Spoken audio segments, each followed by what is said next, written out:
lose business. It's pretty straightforward. We need to get that reauthorized. And you business leaders can help make clear that it is critical to U.S. business. Number three, we want to partner with Africa to build the infrastructure that economies need to flourish. And that starts with electricity, which most Africans still lack. And that's why last year, while traveling throughout the continent, I announced a bold initiative, Power Africa, to double access to electricity in sub-Saharan Africa and help bring electricity to more than 20 million African homes and businesses. Now, we've joined with African governments, the African Development Bank, and the private sector, and I will tell you, the response has exceeded our projections. It has been overwhelming. Already, projects and negotiations are underway that, when completed, will put us nearly 80% of the way toward our goal. On top of the significant resources we've already committed, I'm announcing that the United States will increase our pledge to $300 million a year for this effort. And as of today, including an additional $12 billion in new commitments being announced this week by our private sector partners and the World Bank and the government of Sweden, we've now mobilized a total of more than $26 billion to Power Africa, just since we announced it. $26 billion. So today we're raising the bar. We decided we're meeting our goal too easily, Zuma, so we got to go up. So we're tripling our goal, aiming to bring electricity to more than 60 million African homes and businesses that can spark growth for decades to come. Fourth, we'll do more to help Africans trade with each other, because the markets with the greatest potential are often the countries right next door. And it should not be harder to export your goods to your neighbor than it is to export those goods to Los Angeles or to Amsterdam. So through our Trade Africa initiative, we'll increase our investments to help our African partners build their own capacity to trade, to strengthen regional markets, make borders more efficient, modernize the customs system. We want to get African goods moving faster within Africa, as well as outside of Africa. And finally, we're doing more to empower the next generation of African entrepreneurs and business leaders. It's young men and women like our extraordinary Mandela Washington Fellows that I met last week. And I have to say to the heads of state and government, you would have been extraordinarily proud to meet these young people who exhibit so much talent and so much energy and so much drive. With new regional leadership centers and online courses, we're going to offer training and networking for tens of thousands of young entrepreneurs across Africa. New grants will help them access the capital they need to grow. Our annual Global Entrepreneurship Summit this year will be held in Morocco. Next year it will be held for the first time in sub-Saharan Africa, because we want to make sure that all that talent is tapped and they have access to the capital and the networks and the markets that they need to succeed. Because if they succeed, then the countries in which they live will succeed.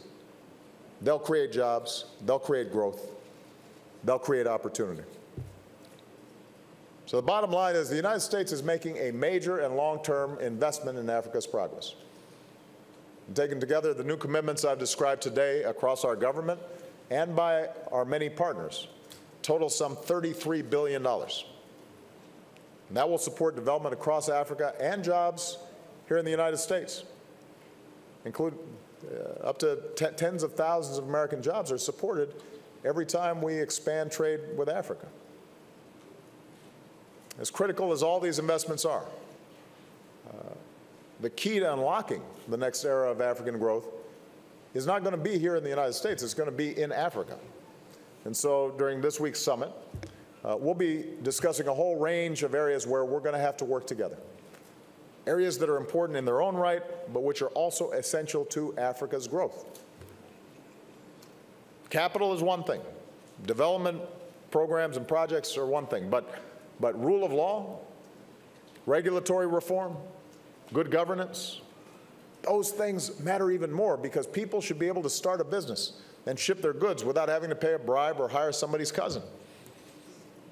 Agricultural development is critical because it's the best way to boost incomes for the majority of Africans who are farmers, especially as they deal with the impacts of climate change. Rebuilding a strong health infrastructure, especially for mothers and children, is critical because no country can prosper unless its citizens are healthy and strong and children are starting off with the advantages they need to grow to their full potential. And we're going to have to talk about security and peace because the future belongs to those who build, not those who destroy. And it's very hard to attract business investment, and it's very hard to build infrastructure, and it's very hard to sustain entrepreneurship in the midst of conflict. So I just want to close with one example of what trade can help us build together. Kusum Kavia was born in Kenya. Her family was originally from India. Eventually, she emigrated to the United States, and along with her husband, started a small business in California. It started off as a small engineering firm. Then it started manufacturing small power generators. With the help of Export-Import Bank, including seminars and a line of credit and risk insurance, they started exporting power generators to West Africa. In Benin, they helped build a new electric power plant. And it's ended up being a win-win for everybody. It's been a win for their company, Combustion Associates, because exports to Africa have boosted their sales, which means they've been able to hire more workers here in the United States. They partner with GE. GE is doing well. Most of their revenues are from exports to Africa. It's been a win for their suppliers in Texas and Ohio and New York. It's been a win for Benin and its people because more electricity for families and businesses, jobs for Africans at the power plant because the company hires locally and trains those workers. And they hope to keep expanding as part of our Power Africa initiative. So this is an example of just one small business. Imagine if we can replicate that success across our countries. Kusum says, when our customers see the label Made in America, when they see our flag, it puts us above all of the competition. And her vision for their company is the same vision that brings us all here today. She says, we really want to have a long-term partnership with Africa. So Kusum is here. I had a chance to meet her backstage. She's, where is she? Right there. Stand up, Kusum. So she's doing great work. Thank you so much. But she's an example of what's possible, a long-term partnership with Africa. And that's what America offers. That's what we're building. That's the difference we can make when Africans and Americans work together. So let's follow Kusum's lead. Let's do even more business together. Let's tear down barriers that slow us down and get in the way of trade. Let's build up the infrastructure, the roads, the bridges, the ports, the electricity that connect our countries. Let's create more and sell more and buy more from each other. I'm confident that we can, and when we do, we won't just propel the next era of African growth, we'll create more jobs and opportunity for everybody, for people here in the United States and for people around the world. So thank you very much, everybody, for what so far has been an outstanding session, and I've got the opportunity to speak to this young man.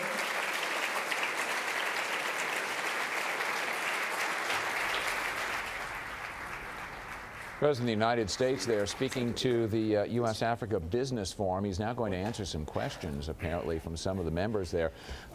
This, of course, comes as no longer the nations of sub-Saharan Africa, long a symbol of war, famine, and corruption, an economic basket case. In fact, 6 of the world's fastest-growing economies are located in that area right now. And that was part of the reason for the White House putting together not just this summit, but also this business forum to bring together the leaders of those countries and American businesses to try and counter what has become a great deal of interest on the part of both China and Russia.